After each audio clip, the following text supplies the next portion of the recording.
सभी को नमस्कार। Chemistry by Kapil Dangi sir YouTube channel पे पी ब्लॉक एलिमेंट्स पार्ट 10 में आज अपन समूह 15 के तत्वों के बहुत ही इंपॉर्टेंट यौगिक पढ़ेंगे और वो यौगिक हैं halides of phosphorus. Halides of phosphorus, phosphorus के हैलाइड। जो फास्फोरस होता है वो दो प्रकार के हैलाइड बनाता है, PX3 एंड PX5। PX3 का मतलब हो गया ट्राई हैलाइड और PX5 का मतलब हो गया पेंटा हैलाइड। अब यहां पर देखिए, अगर इसकी तुलना नाइट्रोजन से करें तो ये क्वेश्चन बोर्ड में बहुत बार पूछा भी गया है। अपन जब नाइट्रोजन पढ़ रहे थे उसमें भी मैंने आपको ये क्वेश्चन हल करवाया था कि NCl5 नहीं बनता है जबकि PCl5 बनता है। क्यों, ऐसा क्यों है, क्या कारण है, ये अगर क्वेश्चन पूछा जाए तो देखिएगा, NCl5 में केंद्रीय परमाणु नाइट्रोजन है और नाइट्रोजन का परमाणु क्रमांक 7 और इसका इलेक्ट्रॉनिक विन्यास देखें तो 1s2 2s2 2p3 होता है। फास्फोरस है, उसका परमाणु क्रमांक 15, इलेक्ट्रॉनिक विन्यास हो गया 1s2 2s2 2p6 3s2 3p3 3d0। अब देखिए, नाइट्रोजन में संयोजी कोष कौन सा है? दूसरा, ये संयोजी कोष है और अपन जानते हैं दूसरे कोष में सिर्फ S और P प्रकार के ही कक्षक होते हैं। D प्रकार के कक्षक तीसरे कोष से शुरू होते हैं। S और P कक्षक होने से कुल कक्षकों की संख्या कितनी हो गई? 4, और 4 कक्षकों में इलेक्ट्रॉन आते हैं 8, तो अधिकतम बंधों की संख्या 4 ही हो सकती है। तो नाइट्रोजन है वो 5 बंधों का निर्माण नहीं कर सकता है, उसकी संयोजकता का उच्चतम मान 4 ही होता है, इसलिए NCl5 नहीं बनता है।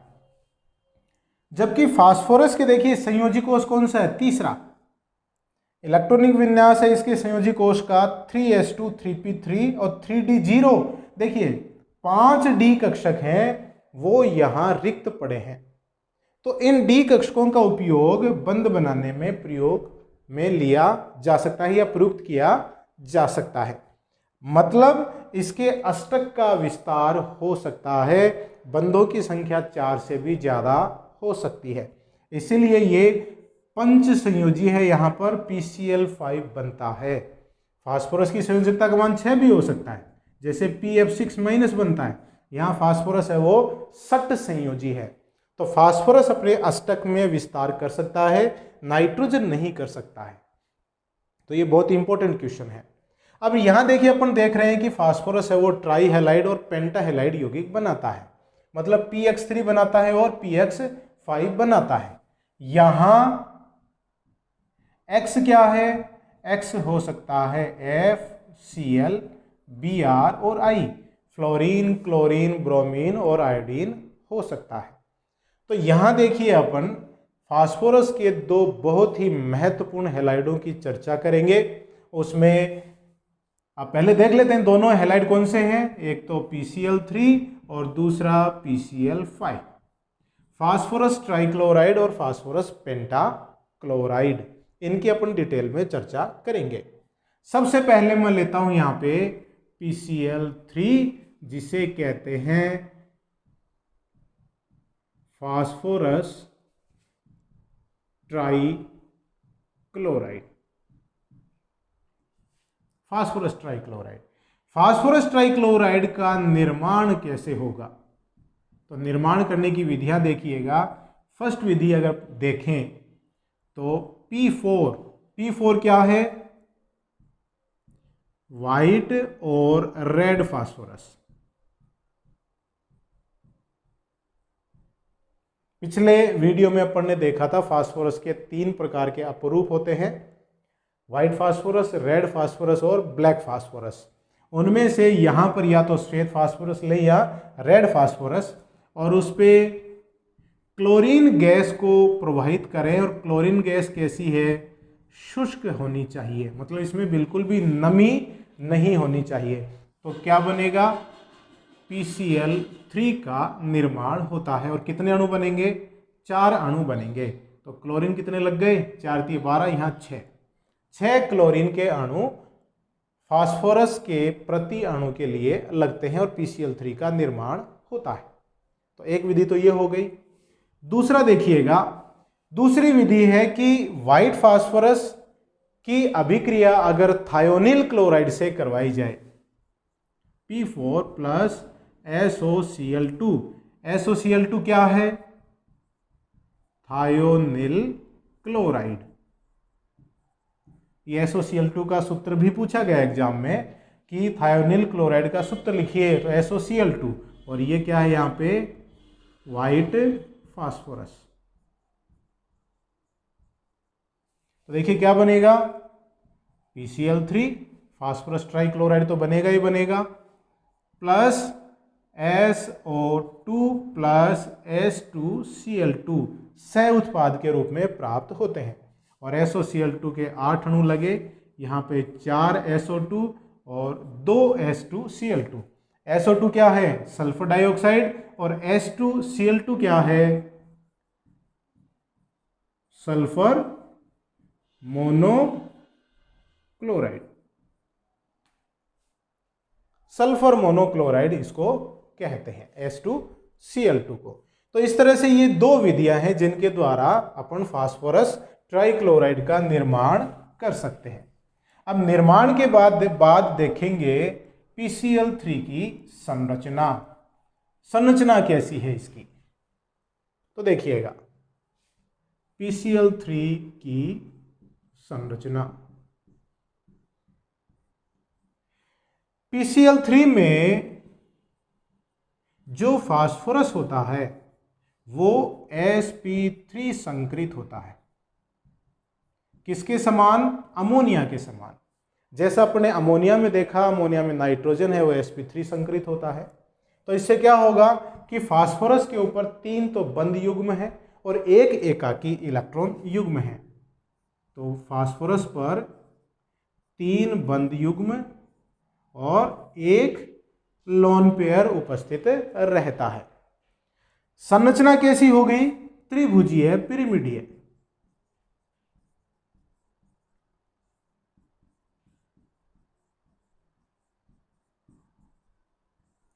ट्राइगोनल पिरामिडल इसकी संरचना हो जाती है। इसमें जो PCl बंध की लंबाई है वो होती है 240 पिकोमीटर, इस बंध की लंबाई। और बंध कोण का मान होता है 100.4 डिग्री। तो बंध कोण तो हो गया 100.4 डिग्री और बंध लंबाई का मान है 240 पिकोमीटर। संरचना कैसी है? त्रिभुजीय, पिरामिडीय और फास्फोरस का संकरण है sp3। तो ये हो गई इसकी संरचना। अब इसके देखते हैं अपन गुण। और गुणों में अपन 2 प्रकार के गुण देखेंगे, भौतिक गुण और रासायनिक गुण। तो PCl3 के गुण में फर्स्ट फिजिकल प्रॉपर्टीज,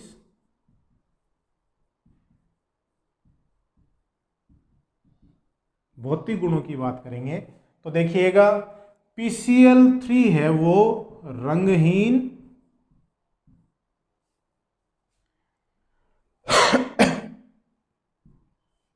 अरुचिकर गंध वाला, रंगहीन अरुचिकर गंध वाला तैलीय द्रव होता है। मतलब इसका रंग कैसा है? रंगहीन है। गंध कैसी है? अरुचिकर, मतलब इसको सूंघने पर अच्छा महसूस नहीं होता है। और प्रावस्था कैसी है? तैलीय द्रव के समान इसकी प्रावस्था होती है। तो ये हो गए इसके भौतिक गुण। दूसरा देखिए, इसकी अगर केमिकल प्रॉपर्टीज की बात करें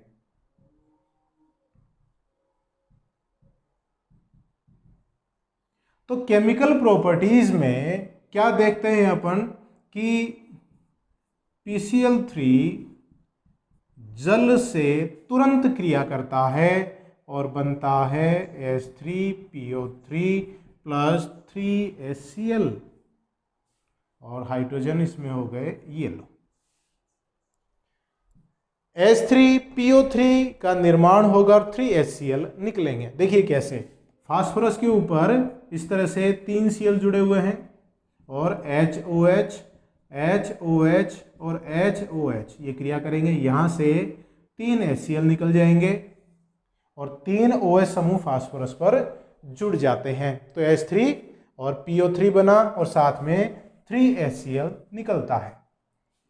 इस HCl की श्वेत धूम उत्पन्न होती है, श्वेत धुआं उत्पन्न होता है HCl गैस का। इसीलिए देखिए ये क्वेश्चन मैं यहां पे लिख दूं, बहुत बार बोर्ड एग्जाम में पूछा गया है कि PCl3 नमी की उपस्थिति में श्वेत धूम्र उत्पन्न करता है।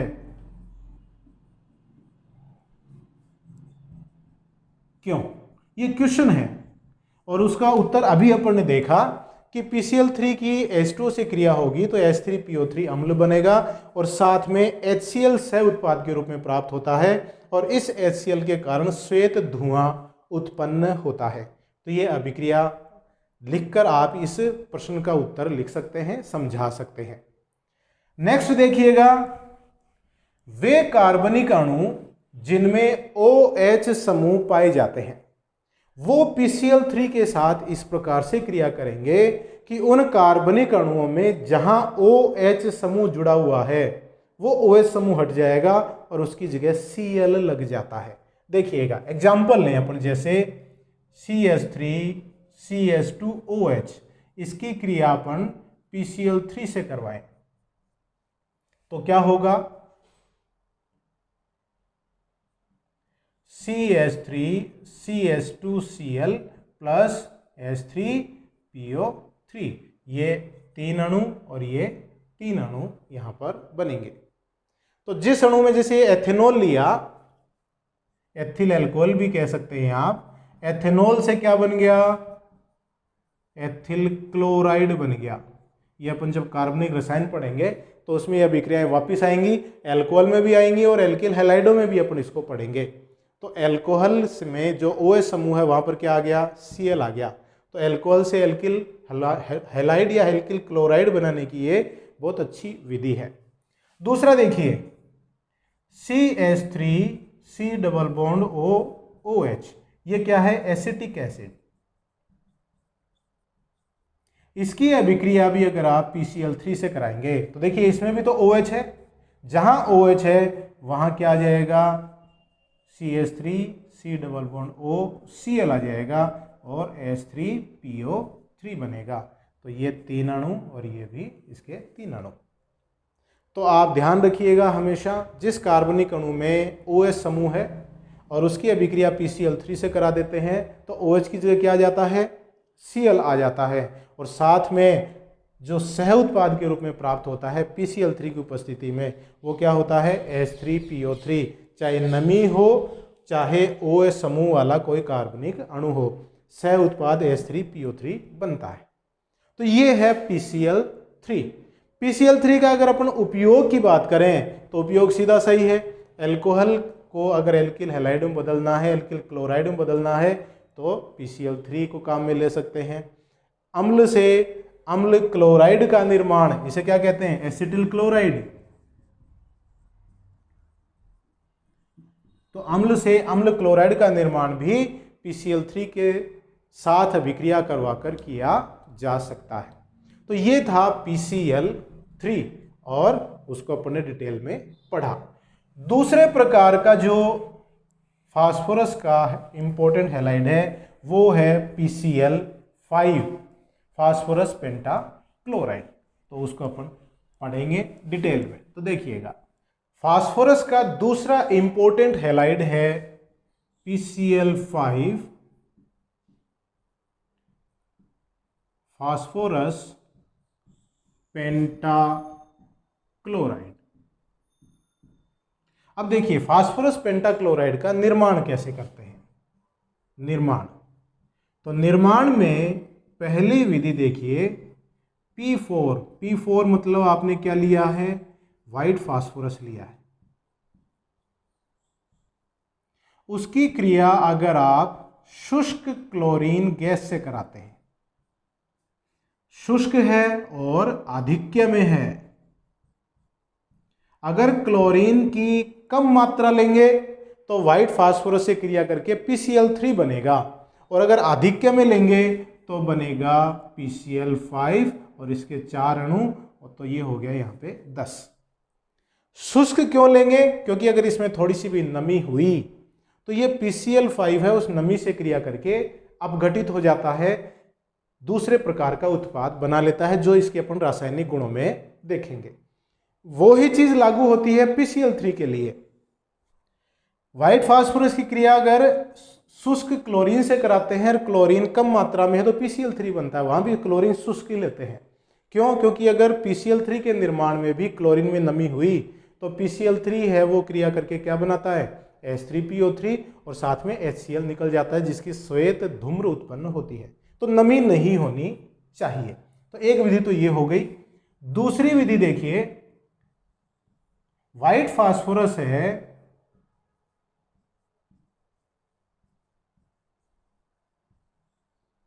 उसकी क्रिया अगर SO2Cl2 से कराएं, SO2Cl2 क्या होता है, सल्फ्यूरिल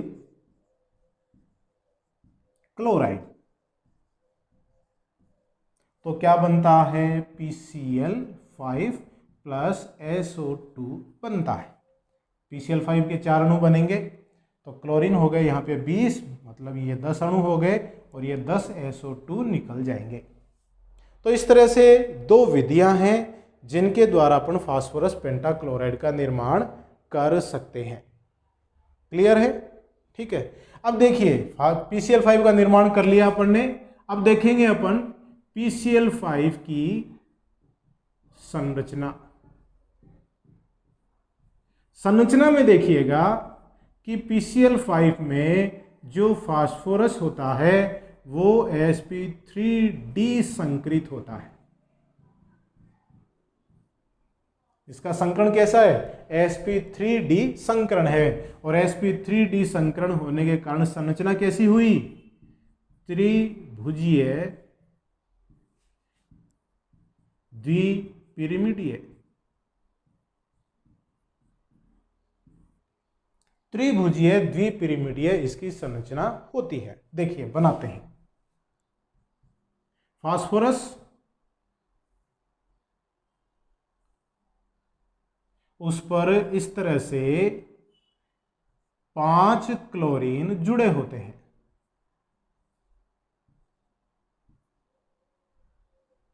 पांच क्लोरीन में से 3 क्लोरीन है वो एक तल में है, समकोणीय त्रिभुज के कोनों की तरफ है, और 2 क्लोरीन में से एक क्लोरीन ऊपर बिल्कुल लंबवत तल के और एक बिल्कुल नीचे लंबवत तल के नीचे, ठीक है। और ये संरचना हो गई, इनको अगर अपन मिला दें तो ये संरचना बन जाती है त्रिभुजीय द्विपिरिमिडीय। अब इस संरचना के कारण देखिए क्या है, इसमें 2 प्रकार के बंध कोण हैं। बंध कोण 2 प्रकार के हैं, एक है 90 डिग्री और दूसरा है 120 डिग्री।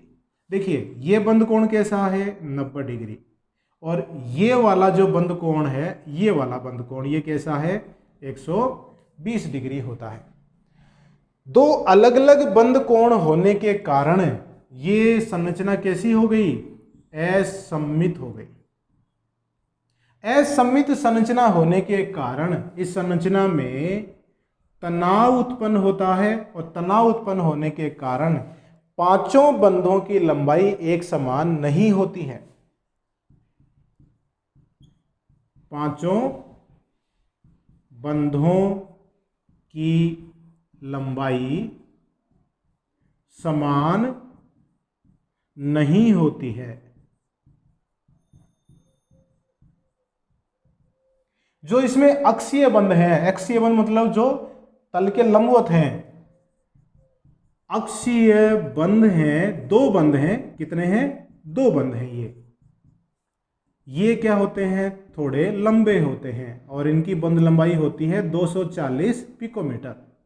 मतलब ये जो बंध है अक्षीय बंध, ये क्या है, 240 पिकोमीटर। और जो क्षैतिज बंध हैं जिनकी संख्या कितनी है, 3, जो तल में है वो थोड़े छोटे होते हैं और उनकी बंध लंबाई कितनी है, 202 पिकोमीटर होती है। मतलब ये जो बंध है ये 202 पिकोमीटर वाला हो गया। तो देखिए 2 प्रकार के बंध कोण हैं और 5 बंधों में से 2 बंधों की लंबाई एक समान, बाकी 3 बंधों की लंबाई एक समान। मतलब 2 प्रकार की बंध लंबाई वाले बंध हो गए। तो संरचना में तनाव उत्पन्न हो जाता है, असममित संरचना है। इस तनाव के कारण ये अस्थायी होते हैं। तनाव के कारण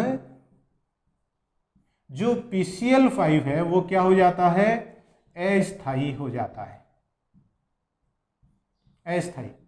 अस्थायी है तो क्रिया करेगा और स्थायित्व प्राप्त करने की कोशिश करता है।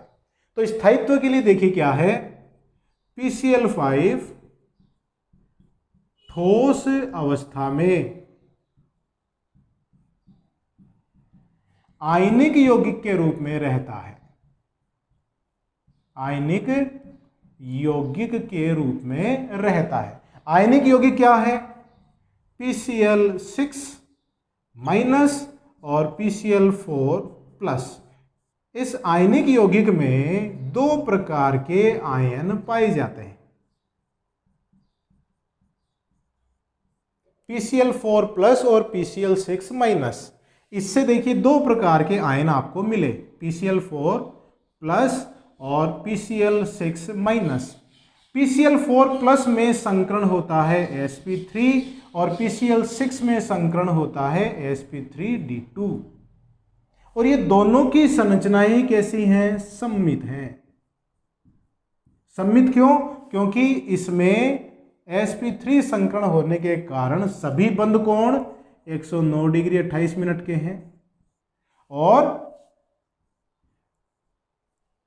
यहां PCl6 माइनस में सभी बंध कोणों के मान 90 डिग्री होते हैं। तो sp3d2 90 डिग्री के कोण है और संरचना कैसी है, अष्टफलकीय। और यहां sp3 संकरण के कारण संरचना हो गई चतुष्फलकीय। तो PCl5 स्थायी नहीं है, तो ठोस अवस्था में ये आयनिक यौगिक के रूप में है। 2 प्रकार के आयन हैं, PCl4 प्लस और PCl6 माइनस। बने कैसे, देखिए PCl5 से PCl5 की क्रिया हुई, यहां से यहां क्या गया, Cl माइनस का ट्रांसफर हो गया। तो देखिए इसका बन गया PCl4, एक Cl चला गया ना, और चूंकि माइनस के रूप में गया तो यहां प्लस आ गया। और इस PCl5 के साथ Cl माइनस जुड़ा है तो ये Cl हो गया 6 और माइनस के रूप में Cl जुड़ा है तो PCl6 माइनस हो गया। तो इस तरह से इसका निर्माण हुआ है। तो ये हो गई इसकी संरचना और स्थायित्व। अब देखिए अपन देखते हैं इसके भौतिक गुण।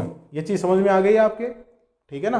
अब देखिए अपन देखते हैं इसके गुण, जिसमें पहला गुण है भौतिक गुण और दूसरा प्रकार का गुण अपन पढ़ेंगे रासायनिक गुण। तो गुणों में सबसे पहले देखते हैं अपन भौतिक गुण। भौतिक गुणों में देखिए क्या है, ये श्वेत पीत रंग का पाउडर होता है। पाउडर का मतलब ठोस हो गया, ठोस होता है। जबकि PCl3 क्या था, रंगहीन द्रव था, तैलीय द्रव था। तो श्वेत पीत रंग का पाउडर है। तो ये इसके भौतिक गुण हो गए। दूसरा अपन देखते हैं इसके रासायनिक गुण। रासायनिक गुण, रासायनिक गुणों में फर्स्ट देखिए, अगर PCl5 को गर्म करते हैं तो गर्म करेंगे तो पहले इसका ऊर्ध्वपातन होगा, मतलब इसकी ठोस अवस्था सीधे गैस में बदलेगी। लेकिन बहुत ज़्यादा गर्म करें तो ये PCl3 में विघटित हो जाता है। PCl5 है वो PCl3 में विघटित हो जाएगा, साथ में Cl2 गैस निकल जाती है। दूसरा देखिए, PCl5 है वो नमी की उपस्थिति में, नमी मतलब जल की उपस्थिति में क्या करेगा, जल से क्रिया करके POCl3 प्लस 3HCl बनाता है। तो H2O के कितने अणु लग गए, 3। तो देखिए PCl5 से क्या बना, POCl3, जबकि PCl3 से बन रहा था H3PO3। ये POCl3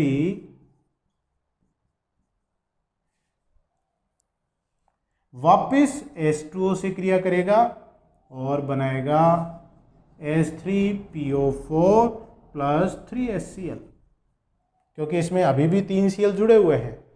पहले पद में क्या हुआ, PCl5 में से 2 Cl, कितने Cl निकल गए थे,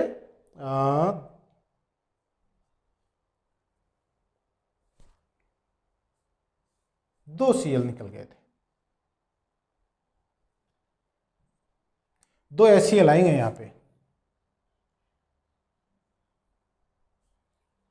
ठीक है। तो यहाँ 3 अणु नहीं आएगा, 2 Cl निकल गए थे, 2 HCl के अणु निकलेंगे। दूसरे पद में देखिए यहाँ पे 3 Cl बच गए, और तीनों Cl यहाँ पे HCl के रूप में निकल जाते हैं। क्लियर है।